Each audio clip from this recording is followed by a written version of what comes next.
अगर दुनिया के अंदर इतिहास बनाना है मेरे नौजवानों, मेरे साथियों, तो आपको मेहनत करनी पड़ेगी, वो भी तालीम के मैदान में, मईशत के मैदान में। यहूदी 3 काम को फॉलो करते हैं हमारे नबी के। एक तालीम, लफ्ज़ इक़रा, अल्लाह का सबसे पहला पैगाम प्रॉफेट मोहम्मद सल्लल्लाहु अलैहि वसल्लम के लिए।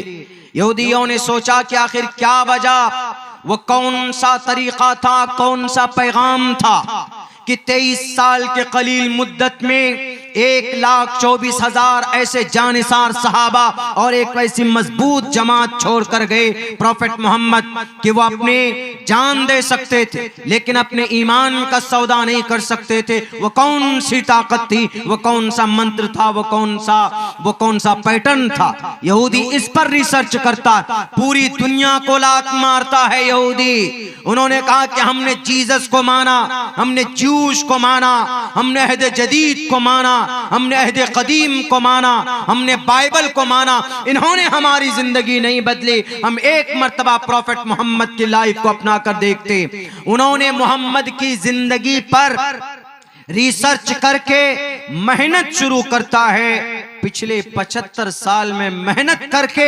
मोहम्मद रसूलुल्लाह के बताए हुए तरीके के मुताबिक काम करता है, तो आज वह दुनिया की सुपर पावर ताकत कौम बन चुकी है। आज किसी माए के लाल में वो दम नहीं जो इन यहूदियों से हाथ मिला सके, इनको मिटा सके। बहुत भौंकते थे कि हम तुमको हटा देंगे, उड़ा देंगे, इस सफे हस्ती से मिटा देंगे। ताकत है तुम्हारे पास। 22 अरब कंट्री के हुक्मरानों आज बुज़दिल बने बैठे हो।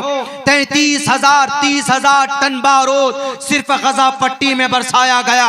किनके जरिए से? इसराइल के जरिए से।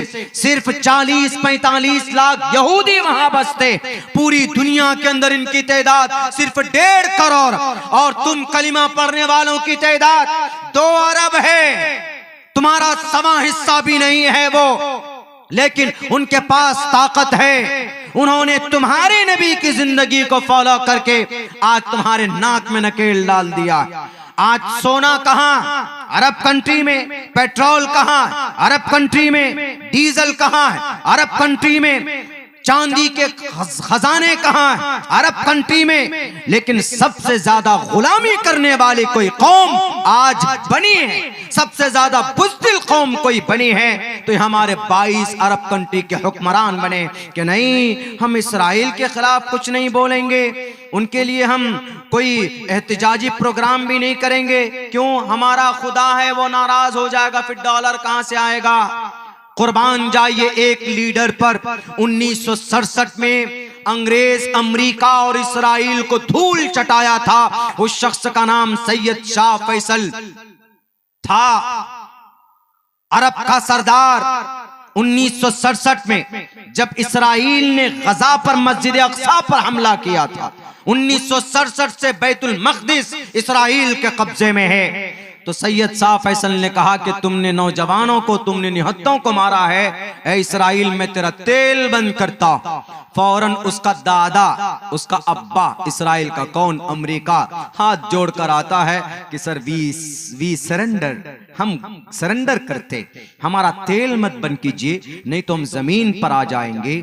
आज भी अगर चाहते ये अरब कंट्री के हुक्मरान जो बुज़दिल है, जो अय्याशियों की जिंदगी ऐश भरी जिंदगी गुजारते हैं, अय्याशियां करते हैं जनाब, 4-4, 5-5 बीवियों को रखे हुए, और जनाब दस्तरखान पर मुर्गा मसल्लम और वो मटन मुकम्मल तौर पर भून कर दावतें की जाती हैं, शराब भी सर्व किया जाता है, जबकि गजा पट्टी पर एक बोतल पानी के लिए बच्चे तरसते।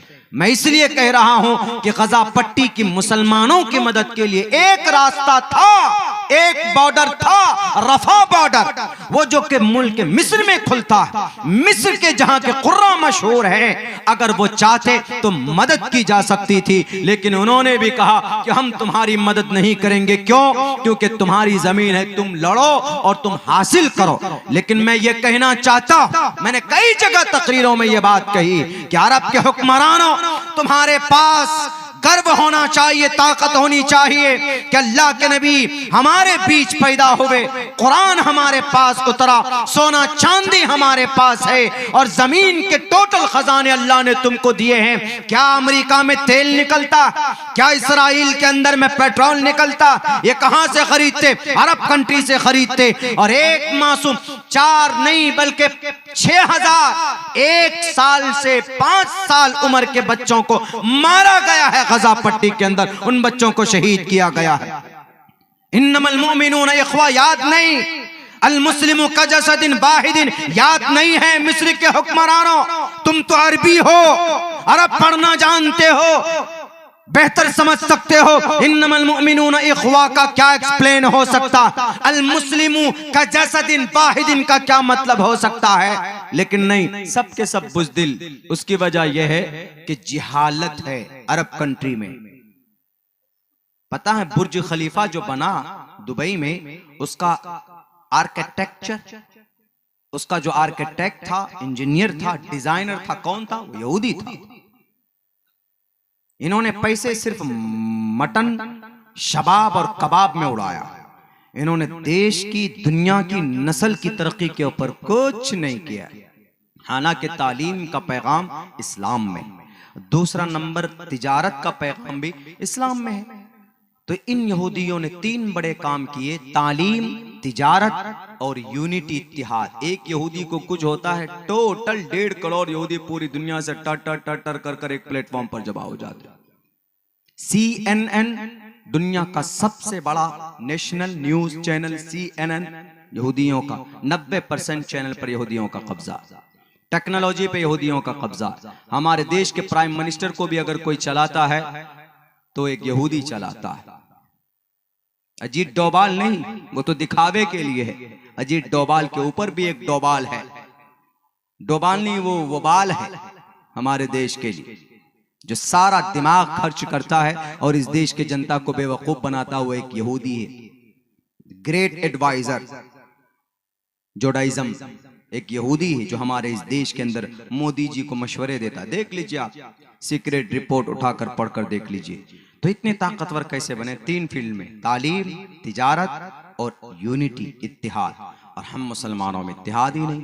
न आलमी सतह पर इत्तिहाद है, न मुल्की सतह पर इत्तिहाद है, न समाजी सतह पर इत्तिहाद। वो तंजीम, वो फला तंजीम, वो देवबंदी, वो बरेलवी, वो अहले हदीस, वो चकड़ालवी, वो तबलीगी जमात, मरो।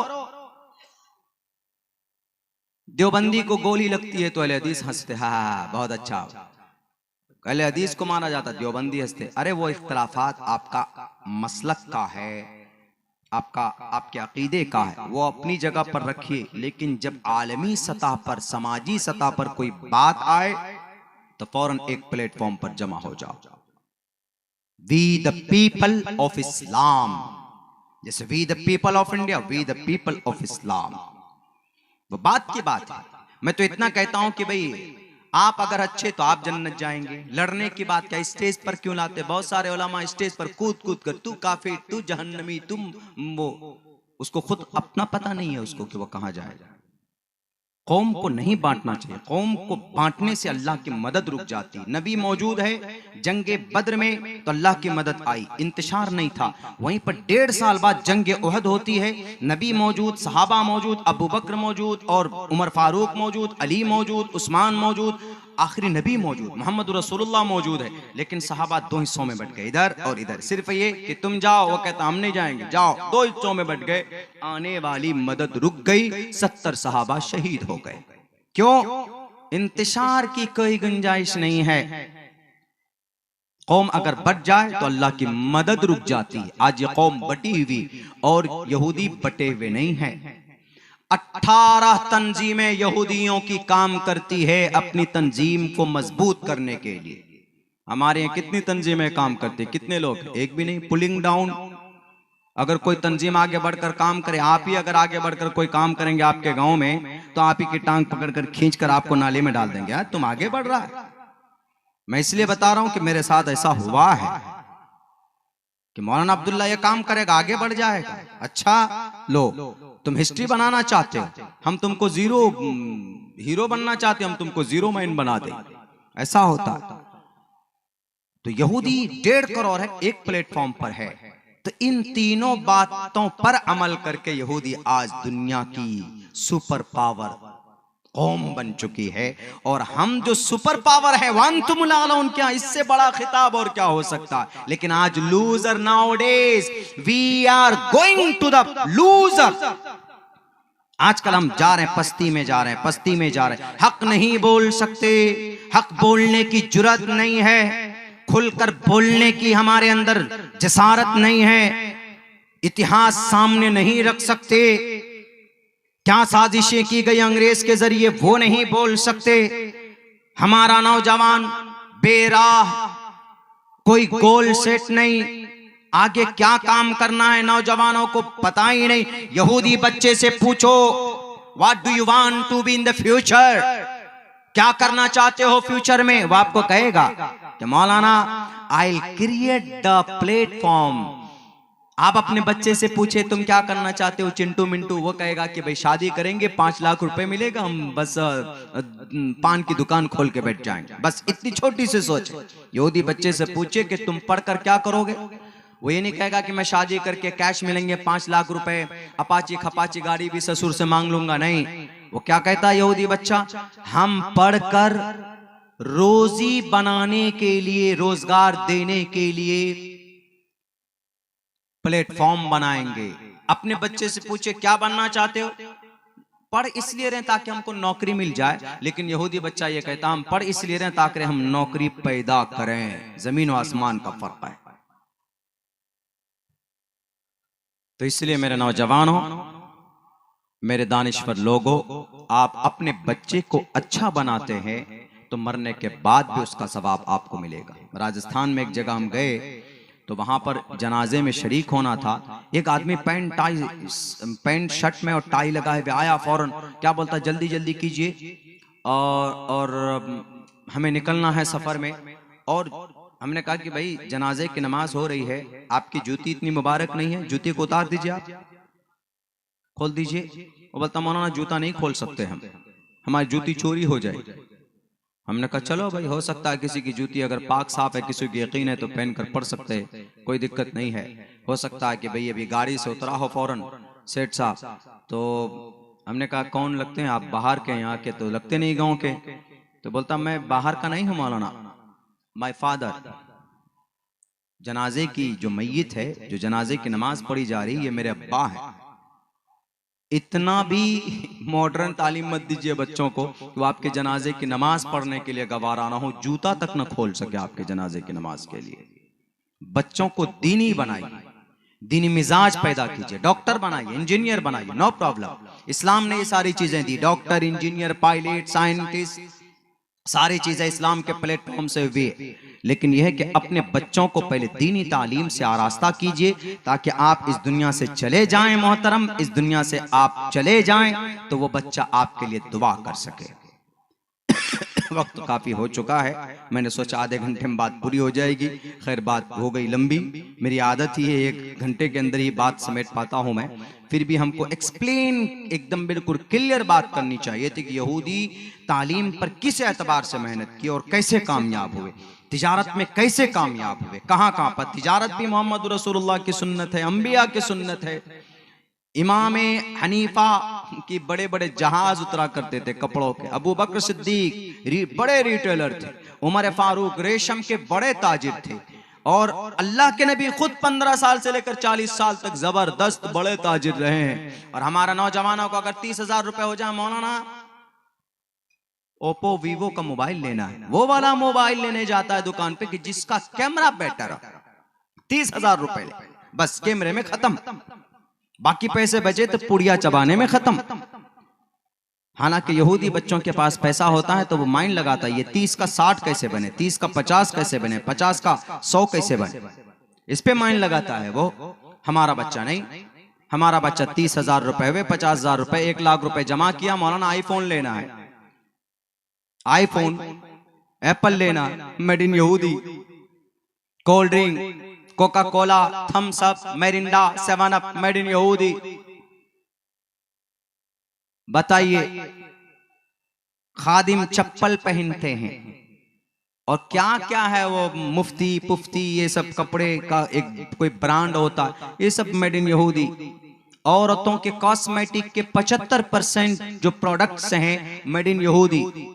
गुलाम बनाया यहूदी ने। दुनिया के अंदर सबसे जबरदस्त टेक्नोलॉजी को हैक करने वाला जो ऐप है पेगासस, वही है, इसराइल ने बनाया है। भारत सरकार यूज करती है उसको। पता है उस ऐप की खासियत कि आपका मोबाइल बंद है, आपका कैमरा बंद है, आराम से सो रहे हैं, लेकिन आपका मोबाइल चल रहा है, पूरे घर का वीडियो लिया जा रहा है। मतलब जहां पर इस हिसाब से रखा है कि वो मोबाइल बंद होने पर भी मैसेज डिलीवर हो रहे हैं, मैसेज सेंड हो रहे हैं, मैसेज रिसीव हो रहे हैं, आपका ईमेल चालू है। पेगासस 121 लोग इस पेगासस के जरिए से जेल में डाले जा चुके हैं। ये किसका बनाया हुआ? मेड इन यहूदी, मेड इन इसराइल। आईफोन इसलिए लोग यूज करते हैं बड़े सेलिब्रिटी की इसको हैक नहीं किया जाता। इसका सिक्योरिटी सिस्टम जबरदस्त है। आप इसके आईडी पासवर्ड भूल गए तो बस डब्बा हो जाता 2 लाख का 2.5 लाख का मोबाइल। लेकिन इस आईफोन एप्पल को भी किसी ने हैक किया है तो वो पेगासस ने हैक किया है। तब आईफोन ने उसके ऊपर जाकर केस किया, हालांकि यहूदी का ही है वो भी, कि नहीं तुमने हमारे सिक्योरिटी को क्यों हैक किया। बताइए कितना डिमांड माइंडेड होगा ये यहूदी जिसने पेगासस बनाया होगा। आयरन डोम मिसाइल की दिफा करने के लिए दुनिया की नंबर 1 ताकत इसराइल के पास। बताइए इतनी ताकत उनके बच्चों। हमारे बच्चे शराब, नशा, जुआ, बस पागल होते जाते।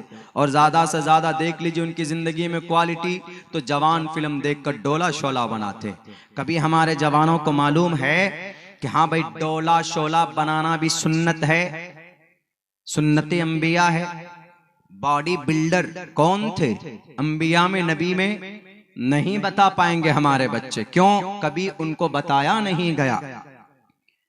वो जिम में जाते हैं इसलिए कि मौलाना सलमान खान का 6 पैक, हम भी 6 पैक बनाएंगे। वो कभी ये नहीं कह सकता कि मौलाना हजरत मूसा बॉडी बिल्डर थे। हजरत मूसा थे कि नहीं थे? एक थप्पड़ में किसी ने, कि आज जान तक एक थप्पड़ में कोई मार सका है किसी? अंडरटेकर या खली अगर रॉक अगर किसी को मार दे एक थप्पड़ तो नहीं मर सकता। लेकिन हजरत मूसा ने एक फिरौनी को एक ही थप्पड़ में मार दिया था, मौत आ गई थी। अल्लाह ने तस्दीक की, फवक़ज़हु मूसा फ़क़ज़ा अलैहि। बकवास करता है, एक थप्पड़ झापड़ दिया, वहीं पर घूम करके बढ़ गया। इतनी ताकत थी, इतनी ताकत की मौत का फरिश्ता भी डर डर कर पहुंचता था कि थप्पड़ नहीं मारिएगा हमको। कभी हमारे जवानों को ये चीज नहीं मालूम कि हाँ भाई हम ताकतवर बनेंगे। अल्लाह के नजदीक कवी मोमिन ज्यादा मजबूत होता है, ज्यादा पसंदीदा है ज़ईफ मोमिन से। 6 पैक बनाइए, इंटेंशन चेंज कर दीजिए ना। Deeds will be judged by the intention, इन्नमल अमालु बिन्नियात। चेंज कर दीजिए, नैरेटिव चेंज कर दीजिए। हम इसलिए बना रहे हैं कि ताकि हम इबादत करेंगे, ताकि हमें दीन के काम में हमें तक़वियत मिलेगी। आपका बॉडी बनाना जिम में जाना बाइस से सबा, लेकिन आप सलमान खान के 6 पैक बनाने के लिए जाएंगे, जितनी देर तक जिम में रहेंगे उतना ही आपका वो बुरे अमाल में लिखा जाएगा। क्यों? आपकी कॉन्सेप्ट ही ठीक नहीं। अल्लाह से दुआ करता हूं कि अल्लाह हम सबको अपनी औलाद को नेक बनाने की तौफीक दे, ताकि ये बच्चे हमारे लिए, हमारे पेरेंट्स गार्जियन के लिए, अपने माँ बाप के लिए, दादा दादी के लिए मरने के बाद बाइस निजात बने और इनका हर अमल इनके लिए बाइस सुकून हो। बहुत बहुत शुक्रिया। जज़ाकल्लाह। अस्सलामु अलैकुम व रहमतुल्लाहि व बरकातहू।